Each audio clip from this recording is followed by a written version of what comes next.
Okay, hopefully sound's working. To test on my other phone. It is primarily just for purposes like this. Doing morning coffee with Luke.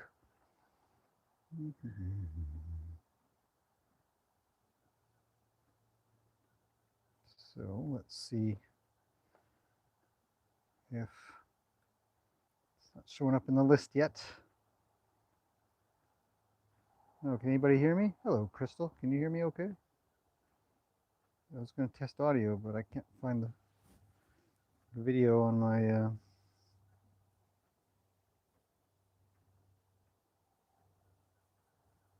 oh, there it is. Okay. Let's see if audio works.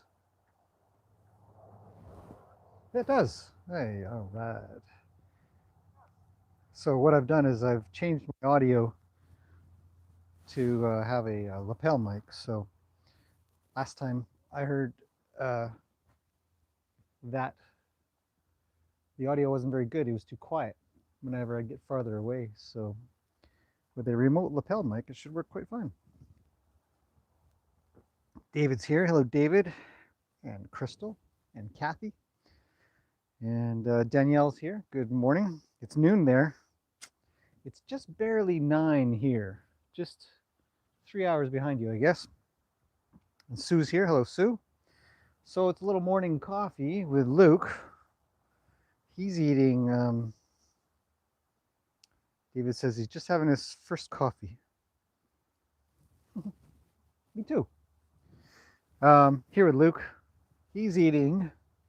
I don't know if you guys would be able to tell from this distance, but he's eating alfalfa. Horses will chow down on alfalfa a heck of a lot faster than they'd bother with hay. It is some tasty stuff.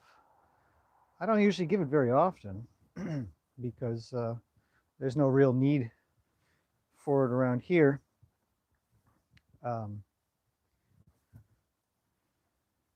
I'm doing a science test, a little science experiment that I've been trying to make for the last 2 days, and I'm hoping this time this will work. So I don't know. It's essentially I need to know. We're working on the digestive system of the horse's body now. I know the facts based off of, well, I think I know the facts based off of what I've seen on the internet and the studies that I've done. But I want my own data set. So I'm trying to figure out, because alfalfa is super green stuff. You can see here it's, incredibly green. It's also quite stocky, a lot different than hay. You'll see they almost look like little twigs. And I think they kind of are. The stem of the alfalfa is. But the leafy part there, you can see, is what the horses really go for. So as we watch Luke eat this pile of alfalfa,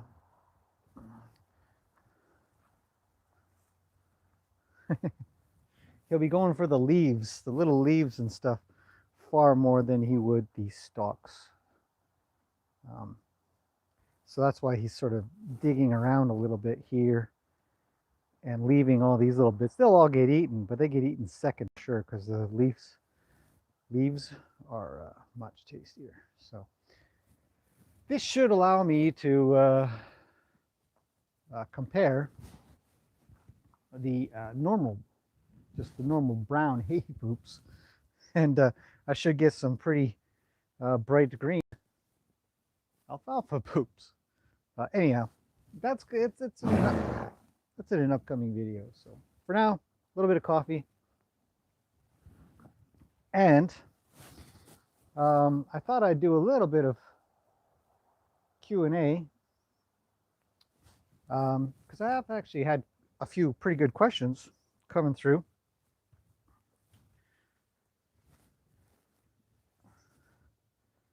So let's get started. An easy one I remember right off the top of my head because it just came in this morning was, and I don't know if anybody knows the actual answer to this question, was why do we count $1,000 for every rollover of a horse when they go to lie down and scratch and stuff like that, and they roll over and then they roll back, and I'm always yelling out $1,000 increments.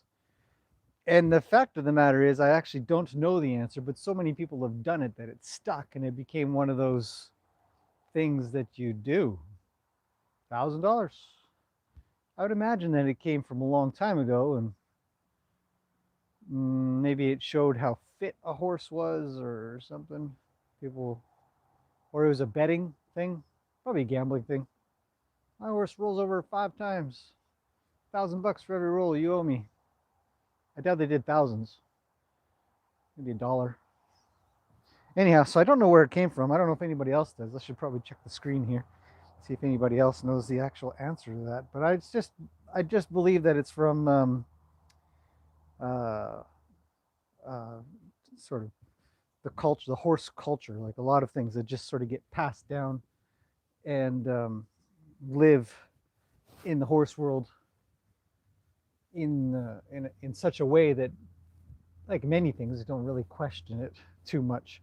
But the curious kind of come along and sort of remind you, like, why is that? And so I don't know if anybody figures that out. But I just do it because other people have done it, and it's fun. And in the horse world, it's generally well known that it's sort of one of those things you do.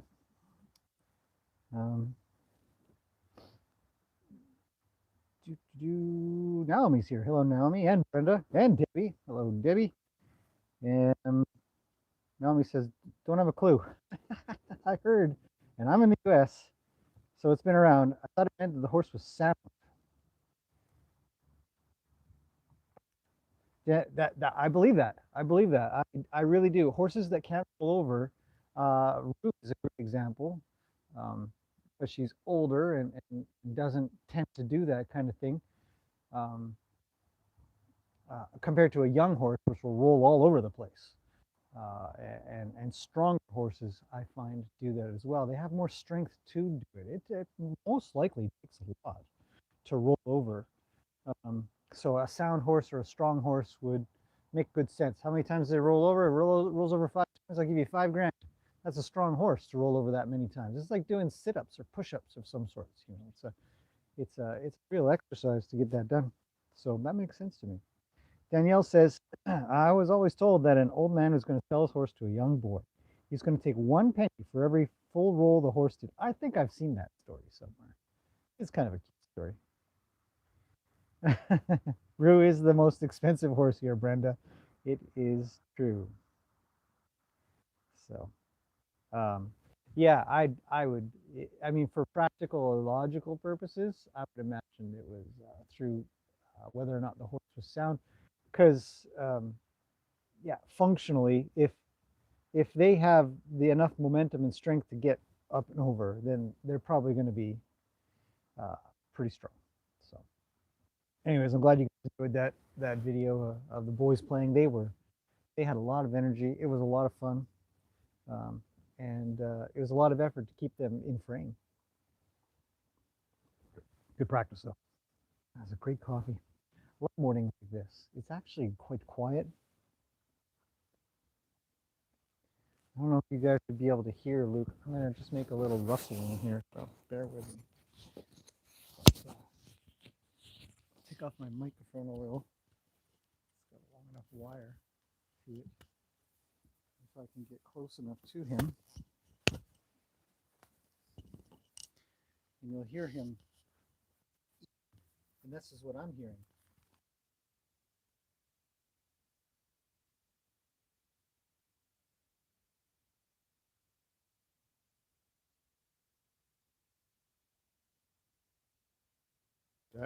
I'll have to check that out later. Anyways, it's just it's a nice little sound. Sorry, hang on. I'll just put that back on my jacket for now. No big deal.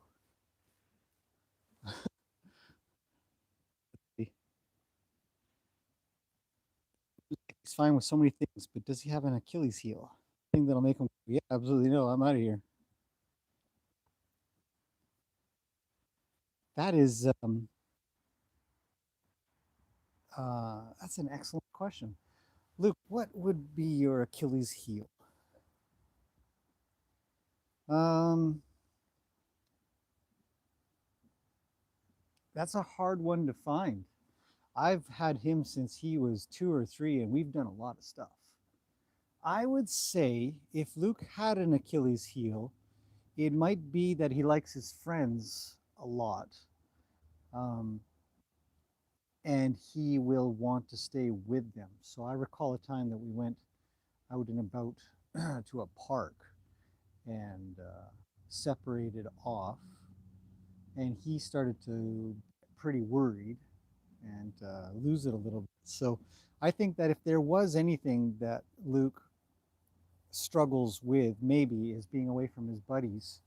Um, he's very friendship-based horse and takes a lot of comfort from having other friends around. That said, though, I think I wasn't handling him, I was handling the other horse, and I couldn't help but wonder if I'd switched out. And I think we did, and he calmed a little bit more. So when he's with me, I tend not to see that behavior as much. Um, Other than that, crunch, crunch, crunch. Great question. Great question. As for being afraid of stuff, I think there really isn't much he's afraid of anymore. I can take him out on the road. He can be around motor vehicles. He doesn't care about the leaf blower. He doesn't care about tarps. He doesn't care about plastic. He falls asleep half the time when you're just sort of hanging out with him, riding even. You saddle him up and he's half asleep by the time you get the saddle all done. I'm like, let's go, man. So he's a very chill horse. His mindset, I don't even know if I would take credit for any of that stuff. I would say that his mindset is um, so calm and so good that you know uh, he's almost just set up to succeed. And the funny thing is, when I rescued him, he had gone to the rescue from somewhere, no idea where. Been adopted out, and then came back after 3 or 4 months, something like that, because he wasn't calm, wasn't he didn't seem like a safe horse or something like that, and um, and great. I mean, he was quite young at that time, so maybe he had a lot of energy, and he wasn't as calm as he is in his older years of 8 or 9. What are you, Luke? Being a rescue, you don't really know how old they are. You can guess within a year or two, especially when you get them so young. Um, but they had him on a thing called Calmanex. Hey, buddy, let's have it. What are you doing here? What, hanging out with me again for? Um, on a thing called Calmanex, and Calmanex is just checking the screen over here. Okay, we got a few more. Um, Calmanex is, as it sort of sounds, it's something that calms horses down, I guess, and um, I don't know what's in it, but I didn't do anything like that. I just treated it like a horse game and called it a day on all that stuff. Oh well, let's talk about Luke maybe. Jane, hello Jane. Jane says, "What about Gracie rolling over?" This is a fantastic question. I wonder if she has the coordination to get the job done. Um, she's quite fit, obviously. She's quite fit, obviously. She runs around like crazy. He's young. Um, so yeah, I'm not saying that the idea of and getting thousands is an absolute sound, like a lot of things in the horse world. These old wives' tales or myths or things have absolutely no place. Obviously, if a horse is wrong, I mean that they're actually sound. And so in that regard, I'd say all around general, if horse can roll over, it's a lot stronger, likely, and more coordinated, probably, than a horse that can't. But it's not definitive by any means. I mean, I've seen plenty of horses that do roll over and their feet are completely wrecked. They're not sound at all. They're limping off after that or something. Or they've got other problems. If their teeth hurt, it's not going to affect whether or not they roll. Hi, buddy. Okay. Question. Hello, Brenda. Must have large lungs because he sure outplayed the others when David let him.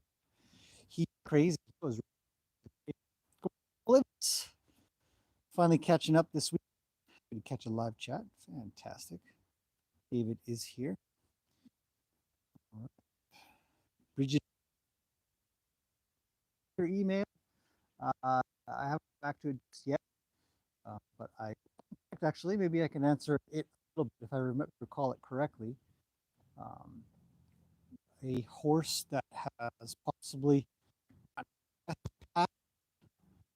after still after heading into the market. I'll answer this one in a general. Um, there are plenty of horses that have sort of had a bad day,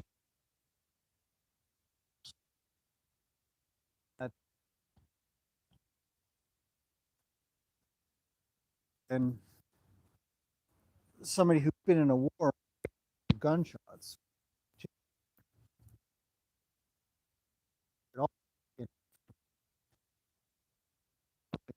Another weapon or say, uh, I'm just uh, probably ignorance in the area, but particularly myself, young to have gone out there and never joined the military. So, now, when I was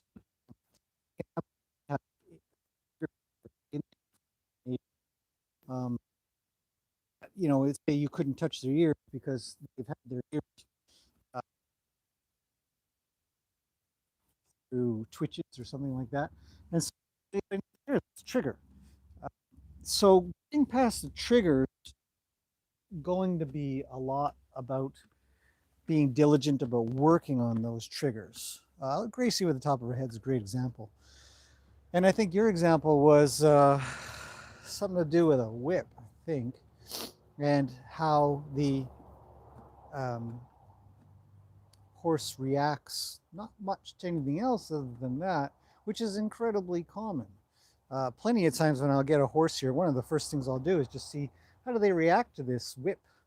If I raise a stick up and stuff like that, or if I crack a whip, do they feel like they have to flee as fast as they can? And if they do, then I'll usually work on that quite a bit so that they don't think anything of it. I think I have a clip of me working with Romeo. I don't think I've released it because I can't remember where I put it now. Hmm. But anyway, so I worked on that with him just to, and he was quite good already, but I wanted him a bit better. So that's something very recent. So I would stick with it and provide a heck of a lot of reassurance. And there'll be, some hard times, but in essence, you want to get across that the whip is it's nothing. It's no big deal. Don't worry about it. It's not for you. It's for nothing, or it's for a fly, or whatever. Um, I think that the horses can get past it. It might be a trigger here and there, but you can make it a trigger for good things as well. Look at this big knot. Anyways, so I will answer a little bit more in an email for your specific situation, but in general, that's probably how I would deal with a horse that, I mean, I try not to take into account whether or not horses have had a good or bad life in their past. I just sort of address them in the moment, um, and if it carries on for, no. Oh, I thought he was going for the camera. He's off. He says, I need a drink. That's where he's going. He's going to get a drink of water. So, anyhow, hopefully that. Oh no, the audio is cutting in and out. I'm right next to the darn thing. Audio is bad.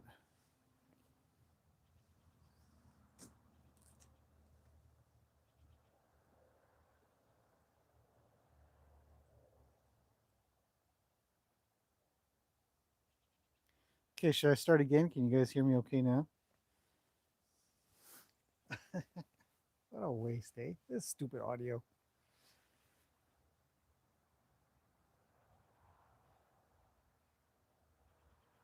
voice is cutting out. I wonder if it's just not pushed in properly. Since I changed the position of the microphone, all right, let's change it to another position. Wish I had looked at the screen a little earlier, but I'm happy to explain stuff once again. It's good now? Okay. All right. It's all good now. Everybody says. Fantastic. Anyways, the what I was explaining, and I'll start again, is just it's quite common for horses to have a trigger if they've been around other humans. It's actually one of the things that I've been thinking about a lot lately when it comes to working with horses. Is starting to get a little bit, not necessarily so much, but a little bit adverse to working with other people's horses, as sometimes you have to get them past things because of what somebody's done. So like in your case, just now that I stand here pontificating about horse training, I should double check and make sure my mic is working. Okay. So the idea is that you get a horse that somebody has possibly, you don't really know. You think it, maybe you know it, but most of the time we just think it. And what I try to do my very best for is not really to accommodate so much for what I think the past is or what the past actually is, and just treat the horse in the moment. When I do that, the concept or the way I go about doing it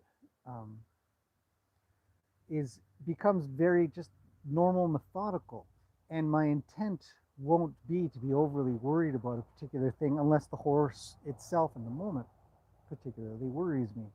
Rather than take the past and apply it to the present and future, I just take the present and apply it to the present and future and ignore that. So if I see a horse that's really worried about being around a whip, I will treat that whip like it is a nothing thing. And I will just kind of throw it around a little bit and whip it a little bit, and the horse overreacts. Hopefully by then, before I've gone about doing things that I believe will freak them out, I will have already got some tools available with that horse that calms them. Maybe it's my voice. Maybe I use a very low voice and I talk in a very quiet, low way. Or I'll pet them, I'll touch them, or I'll teach them to put their head down a little bit or close their eyes a little bit.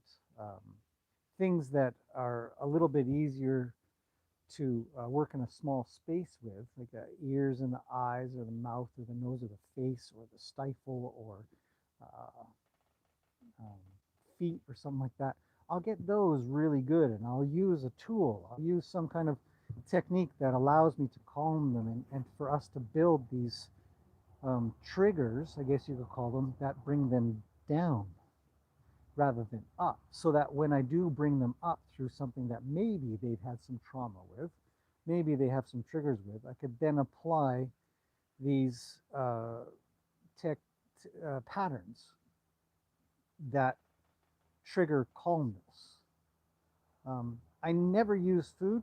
It is really unusual for me to take any carrots or apples into a situation like that.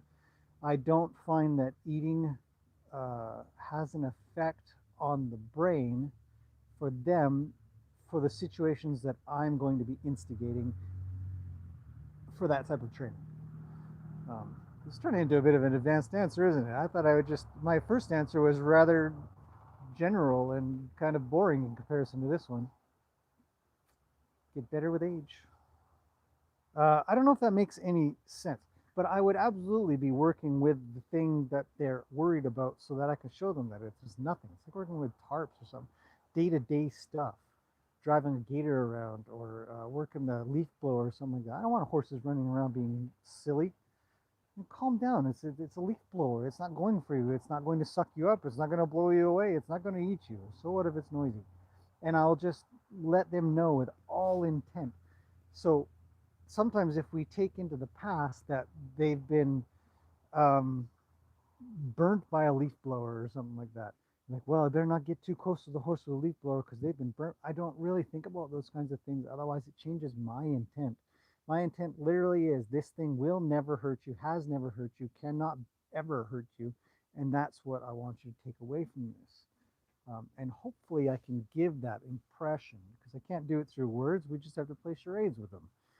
Um, and there's no better. I don't know well, so far I don't know an animal that is better at observing behaviors and in turn probably interpreting feelings in another being as a horse is. They are master observers. That's why we are always observing them here, because we want to get better at observing them.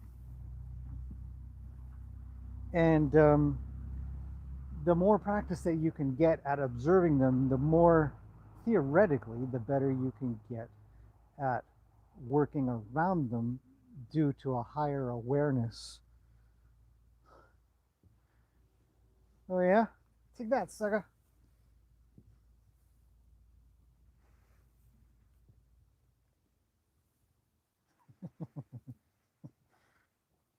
Just messing with him now. Okay.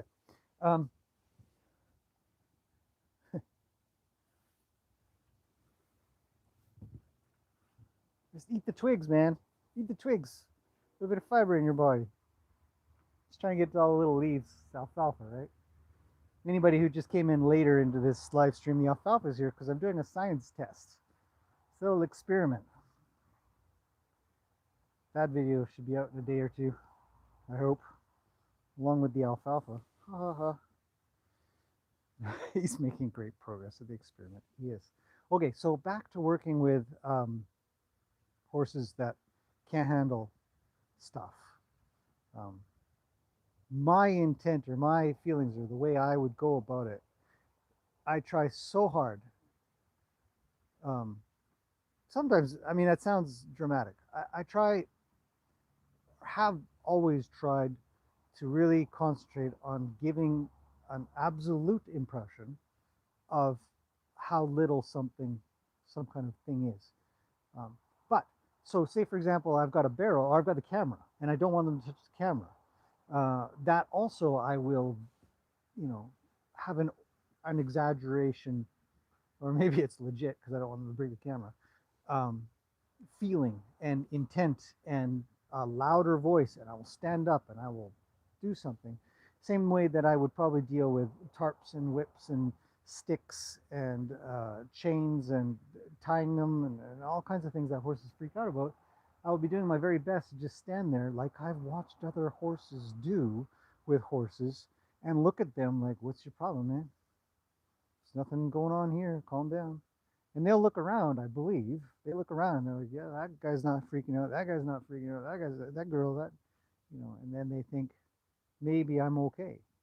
And then you tell them they're okay and you reassure them. That's where the tool comes from of being able to, let's see. Okay, I can turn that off, put it in my pocket.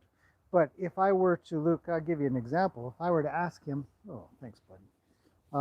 I would, if he was freaking out, I might work on just something small.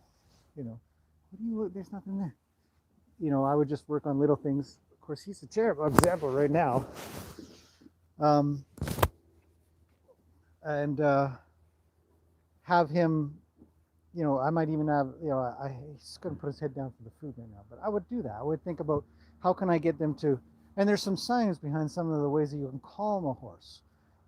If you can get them to unclench their jaw, and I don't really want to do it right now because I'll have a very green hand,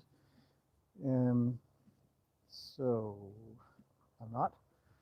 But a lot of times I'll take my finger and I'll just sort of play with the side of their mouth and get them to open up their mouth a little bit, and it'll unclench their jaw.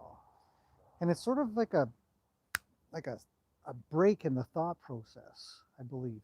Other science, pure science, when they lower their head, their heart rate slows down. I've never tested that, but I want to. Kids coming out.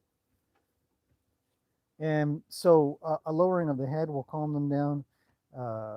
If he wasn't chewing and he just had a clenched jaw, I might try to relieve that. And then I would follow up with a pet on the eyeball or something, or touch the ear maybe. And those would be my tools that I would then be able to use later. So stinky poops, yeah. That I would then use later for the times when I'm really going to wear them. How's it going, little one? Answering questions. It's Q&A with coffee. It's a nice morning. All right. David says good morning.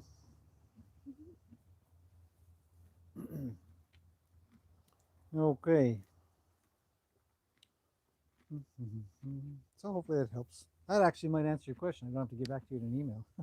I might though. There might be something in there. Okay, Steph's here. Hello, Steph. Steph says, do you think two horses who are just introduced and don't like each other, that if they were trailered to a park together and hung out on the trails, that they would become friends faster? Yes, actually I do think horses hanging around each other, going on trail rides, doing activities together with the humans can absolutely get them to be more amicable together.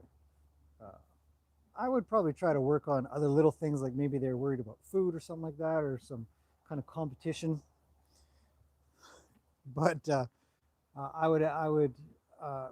I've in some of my live streams I've done liberty work with the horses, and horses that don't tend to get along, I'll push them around together a little bit, get them to do some liberty together. The apple does not fall far from the tree. Horses love apples. Horses do love apples. Watch out, he's going to push that back into your foot. He says, get this out of here. I need the stuff at the bottom. So yes, I would 100% be all over that.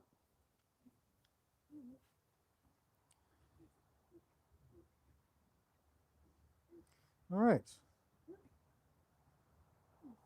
Both Brenda and Olives say hi, Haley. See, he wants to eat all the little leafy parts first. They're the tastiest. So. He didn't eat them. He didn't eat what? The little leafy parts. No? You have to punch him in the eyeball then. So eat it now.